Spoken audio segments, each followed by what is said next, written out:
What's going on, everybody? LK here, and today I'm here to say I'm sorry. I said something before that now I feel like people use in a way to kind of cover for them and like downplay their character. And I want to talk about this phrase, kind of like a buzzwordy phrase that people use a lot now: losing on your own offense. So for my recent Japan trip, this is probably like one of the main things that I've taken away from this trip.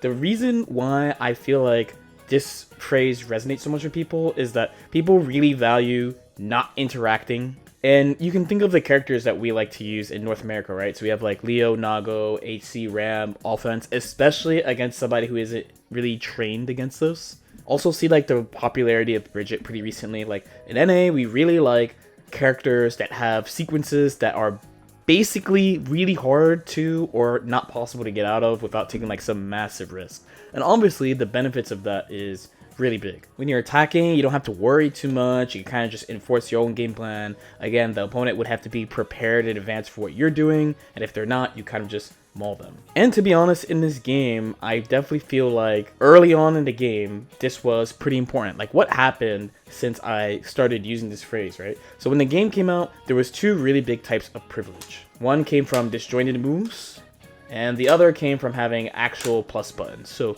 the standard close slash was like -2 when the game came out, and then like Axel and Faust had like -4 ones, and then there were some unique characters like Mei, Nago, Sol, and Geo that had plus on block close slash. But since then, they've changed the frame data a good amount in this game. Like way more characters have disjoints than they used to now, and way more characters have moves that are advantageous that are also useful. So now when we have a more standard character like Kyle, so while Strikethrough characters do have to overextend, again, throw basically just beats blocking, right? And buttons if you punish. The characters have better ways of setting them up, and the risk return is really good in these situations. So the main threat of a Strikethrough character, usually people are like, okay, so you have to overextend with the throw, but risk return wise, while this doesn't do a lot of damage, and maybe get like shimmied into super does do quite a bit of damage, it's gonna break the wall, probably like around 50% life-ish, right? The thing is, these characters, when they get throws, they get really advantageous position to repeat the situation and also build risk and also build meter. A lot of Strikethrough characters, if you keep on choosing to pick nothing too, they're going to keep repeating the same situations on you, and a lot of them operate really well here. So even though they're not like totally rushing you down like non-stop, they're really good at controlling this type of space and making sure they can repeat their situations. Sort of the thing about this type of situation too is maybe it doesn't feel too bad to like block this over and over so people don't care that much, maybe, as opposed to Nago having a bunch of resource in your face, so he does something like and just keeps pushing his turn over and over. There's also the thing that we don't value well-rounded tool sets enough. Again, usually the characters that have really good offense, they're really good at some things, and then they're not so great at other things. So like Nago has great neutral, good buttons, good ways of approaching full screen, good ways of pulling up on you instantly, does a lot of damage, combos with all his moves, all that stuff. But on defense, he's a little bit lacking. So he can't use dash block because he can't run. And then his jump is slower than other characters. He can't double jump either. His backdash is good and his throw is big, but generally, once you catch him, it's pretty hard for him to get out, and his main threat on defense is how much damage he can do when he's right. Where standard characters, Sol, Kyle, Geo, these characters all have like pretty well-rounded tool sets. So even though you might look at their offense and be like, well, you know, they're just doing like the normal strike throw thing, they tend to be good in neutral, they tend to be good at defense, and their offense, even though normal people would not value their offense so highly because of strike throw, is good. It's not like the best in the game, but it's good. So really, I feel like with this phrase, it's like people started just not caring about interaction at all, and they only wanted characters that don't interact with you or are really hard to interact with. Again, it makes sense because of the type of game it is, but I feel like people just are not paying attention to the risk return on Strikethrough characters' offense and how much damage these characters can do, how consistent they are with their conversion ability. So at this point now, to me, there's not really a lot of examples of this losing on your own offense like that people were saying. Right now, I would say it's more about specific situations where you could checkmate the opponent's character, which there usually are either very few or none per character. So for example, we're going to use Ram, right? So for Ram, it would be Rekkas against characters who have fast buttons plus a DP, like Soul. If she does Rekka 1 into nothing, Soul can punish pretty easily into a knockdown.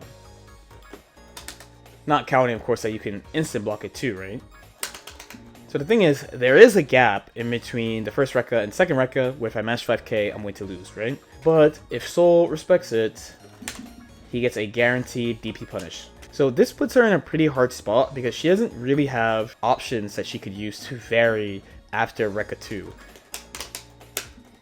She could use her meter at least to cash out, but that's 50 meter she has to spend just to protect herself. Another example would be with Milia's 6H. So what you would do against this is you would try to FD standing to make sure that you just stop her from doing any like tricks. So the first one is Bad Moon, right? So you just stand up, stand FD, so then that's not really a mix-up or anything. So then you have this, and you're timing your fuzzy mash to where the second hit of the 6H would connect. There's a pretty big gap there. So then you have this. If you stand block at FD, the capo won't connect and you could just hit her. And this would kind of be just the normal, what would happen. And her special cancel, she would actually whiff the Lust Shaker. So you might be able to get a unique punish there. They'd have to use a different special move like Mirage or Rest Disc to stop you.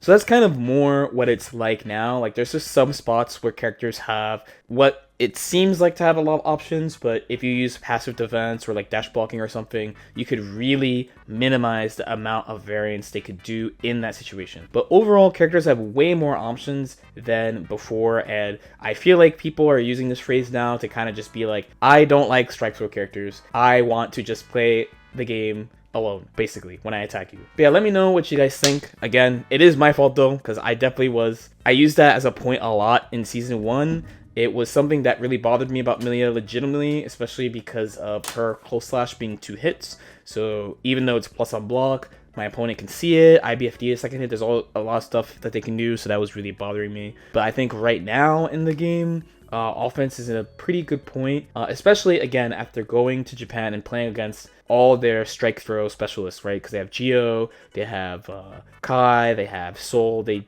do it way more than we do in North America. So I was like, I already kind of knew we didn't value strike throw enough and like more well-rounded toolkits, but especially at this trip, I'm like, yeah, we gotta stop treating interaction like it's a bad thing, especially when characters get rewarded off it.